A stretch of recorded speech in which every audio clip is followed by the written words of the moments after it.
వీక్షకులందరికీ నమస్కారం. జూలై మాసంలో మిథున రాశి వారికి ఏ విధమైనటువంటి ఫలితాలు కలగబోతూ ఉన్నాయో మనం ఈ కార్యక్రమం ద్వారా తెలుసుకుందాం. అందులో ముఖ్యంగా ఈ మాసంలో ఉన్నటువంటి గ్రహస్థితిని గమనిస్తే మిథున రాశి వారికి 13వ తారీఖు వరకు లాభస్థానమందు కుజుడు యోగిస్తూ ఉన్నారు. దశమ కేంద్రంలో ఉన్న రాహు ఈ నెలంతా కూడా అనుకూలిస్తూ ఉన్నారు. అలాగే 17వ తారీఖు వరకు జన్మ రవి దోషం ఉన్నది. 17వ తారీఖు దాటాక ఆ రవి దోషం పోతూ ఉన్నది. వ్యయస్థానమందు గురుడు ఉన్నటువంటి దోషం ఈ రాశి వారికి ఉన్నది.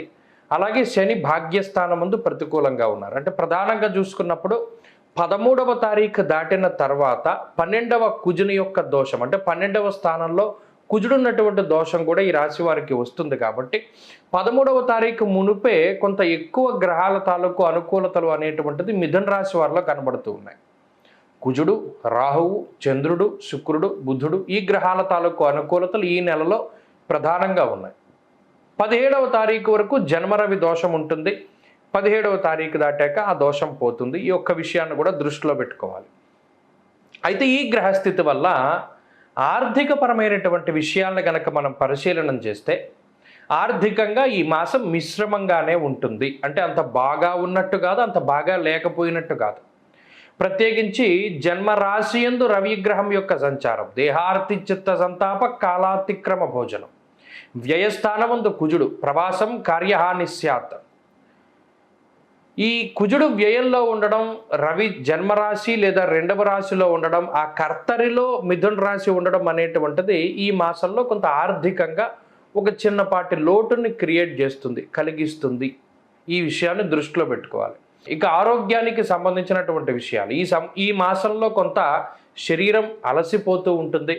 కొంత ఎక్కువగా నలుగుతారు, ప్రయాణాల పరంగా కానీ, ఆకస్మిక ప్రయాణాలు కానీ, లేదా మీరు కావాలని చేసేటువంటి ప్రయాణాలు కానీ, తీర్థయాత్రల వల్ల కానీ, ఇలా ఏదైనా సరే శరీరం ఎక్కువగా అలసిపోవడము, కాలాన్ని అతిక్రమించి భోజనం చేస్తూ ఉండడము, అలాగే ప్రతి చిన్న పని కూడా మీరే దగ్గరుండి చేయవలసి రావడం లాంటి అంశాల వల్ల కొంత శారీరక శ్రమ అనేటువంటిది ఎక్కువగా ఉంటుంది. దానివల్లే కొద్దిపాటి సమస్యలు వస్తూ ఉంటాయి. కుటుంబపరమైనటువంటి విషయాలు ఈ మాసంలో సాధారణంగా ఉన్నాయి. అనగా వాటి పరంగా అంత ఇబ్బంది ఉండదు, అలానే అంత ప్రయోజనం కూడా మీకేమీ ఉండదు. సామరస్యంగా సానుకూలంగా అది సాగుతూ ఉంటుంది.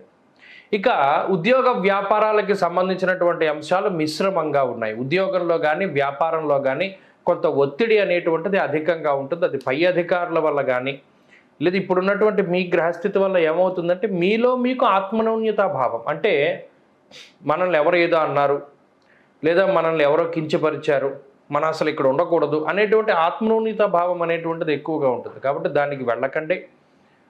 ఆత్మస్థైర్యంతో ముందడుగు వేయండి. ప్రతిదీ కూడా మంచిగానే జరుగుతూ ఉంటుంది. ఇక విద్యార్థులకి గ్రహస్థితి కొంత వ్యతిరేకంగా ఉంది కాబట్టి ఆచితూచి ముందుకు వెళ్ళాలి. గురువుల యొక్క అనుగ్రహం అవసరం, ఎందుకంటే ఏకాగ్రత లోపం అనేటువంటిది ప్రస్ఫుటంగా కనబడుతూ ఉన్నది. ఇక స్త్రీలకు ప్రత్యేకించి ఈ గ్రహస్థితి ఈ జూలై నెలలో మిథున రాశికి సంబంధించినటువంటి స్త్రీలు కొంత ఆరోగ్యపరమైనటువంటి శ్రద్ధ అవసరం వారికి. ఉద్యోగ వ్యాపారాలు చేస్తూ ఉండేటువంటి స్త్రీలకు మాత్రం ప్రత్యేకించి స్థానచలనానికి అవకాశం ఉంటుంది. అలాగే ఖర్చులు పెరగడానికి అవకాశం ఉంటాయి.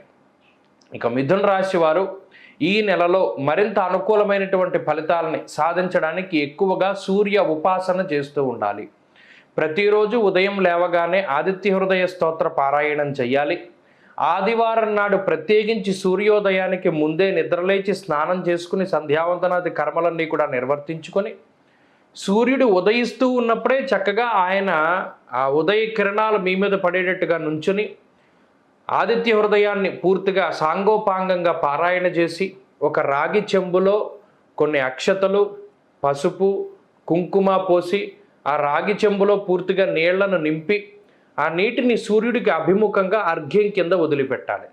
అలా గనక వదిలిపెడితే ఈ గ్రహదోషాలన్నీ కూడా నివారింపబడతాయి. ఆ ఒక్క పని కొంత పాటించడానికి ప్రయత్నం చేయండి. మంచి ఫలితాలు సంప్రాప్తమవుతాయి. స్వస్తి.